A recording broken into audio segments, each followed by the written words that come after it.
প্যারালাইসিসে হঠাৎ করে পায়ে লস হয়। যেন তারা একা, একা হাঁটতে পারছে না। সবসময় কারো সাহায্য লাগছে এবং বেশিরভাগ ক্ষেত্রে আমাদের চেম্বারে যখন আসেন, তারা হয়তো হুইল চেয়ারে বা অন্য কারোর উপরে ভর করে তারা হাঁটছে। অনেক ক্ষেত্রে দেখা যায় যে রোগী মানে শব্দ উচ্চারণ করতে পারছে না। মুখ থেকে ঠিক কোনো শব্দ বের হচ্ছে না। তো মনে হয় যে রোগী বোধহয় হঠাৎ করে বোবা হয়ে গেছে।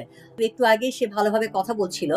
কিন্তু কিছুক্ষণ পরে দেখা গেল যে তার আর কোন রকমের মুখ দিয়ে কথা বের হচ্ছে না এবং অথবা খুব ফ্যাঁসফেঁসে কথা বলছে এবং এক্ষেত্রে দেখা যায় যে তারা সাধারণত ইশারা ইঙ্গিতের মাধ্যমে তারা কথা বলে। সেনসরি যে সিম্পটম গুলা হয়, খুব সেনসরি সিম্পটম এর মধ্যে কমনলি দেখা যায় যে চোখে হঠাৎ করে আ না দেখতে পাওয়া। অর্থাৎ যেটা আমরা বলি যে এক ধরনের অন্ধের মতন হয়ে যাওয়া। যে কিছুই সে আসলে সে চোখে দেখছে না। আবার অনেক ক্ষেত্রে হয় যে কোনো বডির মধ্যে কোনো জায়গায় কোনো সেনসেশন পাচ্ছে না। অনেক সময় আবার কানে হয়তোবা শুনছে